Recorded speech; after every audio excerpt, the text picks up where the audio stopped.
Machine అని చెప్పి.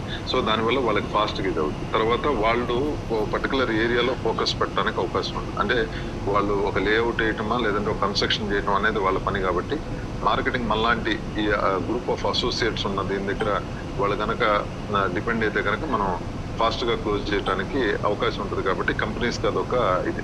తర్వాత కంపెనీస్ కి కస్టమర్స్ ఎవరు వాళ్ళ ప్లాట్లు కొనేది అనేది కంపెనీస్ కి ఐడియా ఉండదు కాబట్టి మన దగ్గర మనకి కస్టమర్ ఏమనుకుంటున్నాడు, ఏ ఏరియాలో చూస్తున్నాడు మనకు తెలిసింది కాబట్టి కంపెనీస్ ఆ ఏరియాలో ఉన్నటువంటి ప్రాజెక్ట్స్ మనం క్లోజ్ చేయడానికి అవకాశం ఉంటుంది కాబట్టి ఫాస్టర్ క్లోజర్స్ కి కంపెనీస్ కి ఉపయోగం. సో ఈ ఫ్రాంచైజీ టైప్స్ వచ్చేటప్పటికి మనం మండల్ ఫ్రాంచైజీ అనుకున్నాము, అసెంబ్లీ ఫ్రాంచైజీ అనుకున్నాం, డిస్ట్రిక్ట్ ఫ్రాంచైజీ అనుకున్నాం. సో ఇవి ఫ్రాంచైజీ టైప్స్ అండి.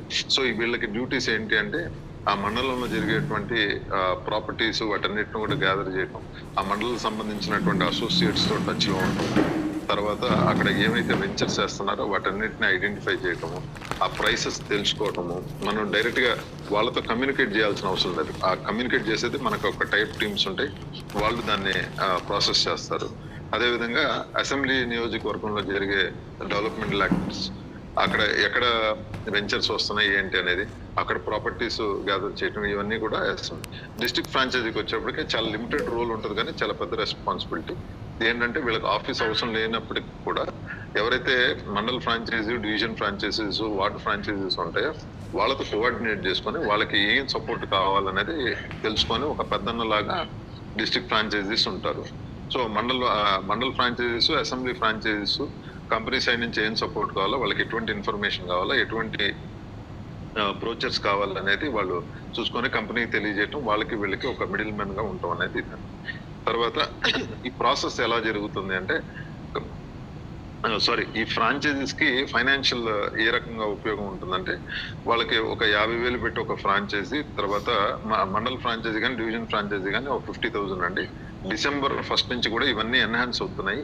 సో ఇది ఒకటి గమనంలో పెట్టుకొని ఒక 50,000 మండల్ ఫ్రాంచైజీ, అసెంబ్లీ ఫ్రాంచైజీ వచ్చేప్పటికి 2 lakhs, డిస్ట్రిక్ట్ ఫ్రాంచైజీ వచ్చేప్పటికి 10 lakhs. సో వీళ్ళకి ఎంతవరకు రెవెన్యూ జనరేట్ చేయడానికి అవకాశం ఉంటుంది అంటే వాళ్ళు చేసేటువంటి బిజినెస్ కి సంబంధం లేకుండా కంపెనీ సైడ్ నుంచి ఏంటంటే అడిషనల్ గా వచ్చేటువంటి బెనిఫిట్ ఏంటంటే ఒక 20,000 to 30,000 వరకు కూడా ఒక మండల్ ఫ్రాంచైజీకి గ్యారంటీడ్ ఇన్కమ్ కింద రావడానికి అవకాశం ఉంటుంది. తర్వాత అసెంబ్లీ ఫ్రాంచైజీకి వచ్చేటప్పటికి 1,50,000 నుంచి 2 లక్షలు, 2,25,000, 2.5 లక్షల వరకు రావడానికి అవకాశం ఉంటుంది. తర్వాత డిస్ట్రిక్ట్ ఫ్రాంచైజీకి వచ్చేటప్పటికి 6 lakhs నుంచి 8 lakhs, 10 lakhs వరకు రావడానికి అవకాశం ఉంటుంది. సో ఇన్కమ్స్ అన్ని ఎప్పటి నుంచి స్టార్ట్ అవుతాయి అని చెప్పంటే మనకి జనవరి నుంచి క్యాల్కులేట్ చేసుకున్నాం అండి. జనవరి నుంచి 3 months